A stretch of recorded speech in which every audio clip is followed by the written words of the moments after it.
હાંસોટ એપીએમસીમાં 1,07,00,000ના ખર્ચે 14 નવી દુકાનો અને ગોડાઉન બનશે. રાજ્ય સરકાર આ પ્રોજેક્ટ માટે ₹53 લાખની સહાય આપશે. નવા ઇન્ફ્રાસ્ટ્રક્ચરથી સ્થાનિક વેપાર અને કૃષિ પેદાશોના સંગ્રહને મોટો વેગ મળશે. તાલુકા અને જિલ્લા પંચાયતના અગ્રણીઓની હાજરીમાં ખાતમુહૂર્ત સંપન્ન કરાયું હતું.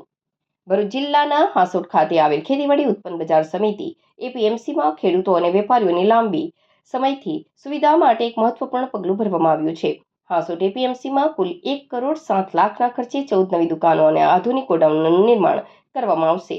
આ પ્રોજેક્ટના નિર્માણ કાર્યનું ખાતમુહૂર્ત સ્થાનિક રાજકીય અને સામાજિક આગેવાનોની પ્રેરક ઉપસ્થિતિમાં શાસ્ત્રોક્ત વિધિ સાથે કરવામાં આવ્યું હતું. આ સમગ્ર પ્રોજેક્ટ પાછળ અંદાજે 1,07,00,000નો ખર્ચ થવાની સંભાવના છે, જેમાં ખેડૂતોના હિતને ધ્યાને રાખીને રાજ્ય સરકાર દ્વારા ₹53 લાખની વિશેષ સહાય મંજૂર કરવામાં આવી છે.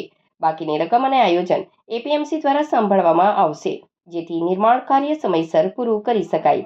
આ વિકાસ કાર્યના ખાતમુહૂર્ત પ્રસંગે એક વિશેષ કાર્યક્રમનું આયોજન કરવામાં આવ્યું હતું. હાંસોટ તાલુકા પંચાયત પ્રમુખ વિશાલ પટેલ, જિલ્લા પંચાયત શાસક પક્ષના નેતા મગન પટેલ, હાંસોટ તાલુકા ભાજપ પ્રમુખ અનંત પટેલ, હાંસોટ એપીએમસી અગ્રણી મહાદેવ પટેલ અને અન્ય સ્થાનિક સહકારી આગેવાનો, સ્થાનિક સંગઠન અને પંચાયતના હોદ્દેદારો મોટી સંખ્યામાં હાજર રહ્યા હતા. કાર્યક્રમ દરમિયાન ઉપસ્થિત વક્તાઓને જણાવ્યું હતું કે નવી 14 દુકાન અને ગોડાઉનની સુવિધા ઉપલબ્ધ થવાથી ખેડૂતોને પાક સંગ્રહ કરવાની ચિંતામાંથી મુક્તિ મળશે.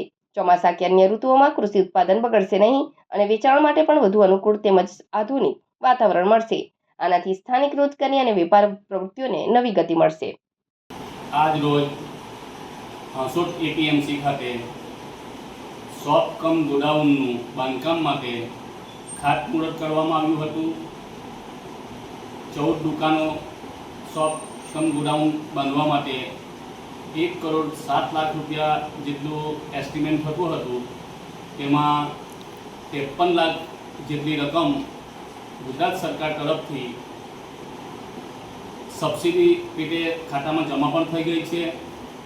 અને આજ રોજ ખાતમુહૂર્ત પ્રસંગે હાંસોટ તાલુકા પંચાયતના પ્રમુખ શ્રી વિશાલભાઈ, તાલુકા પંચાયતના સદસ્યશ્રીઓ, જિલ્લા પંચાયતના સદસ્ય શ્રી મગનભાઈ, જિલ્લા પંચાયતના શાસક પક્ષના નેતા તથા તમામ મંડળીના ચેરમેનશ્રીઓ, મંડળીના ડિરેક્ટરશ્રીઓ ખૂબ મોટી સંખ્યામાં હાજર રહ્યા હતા.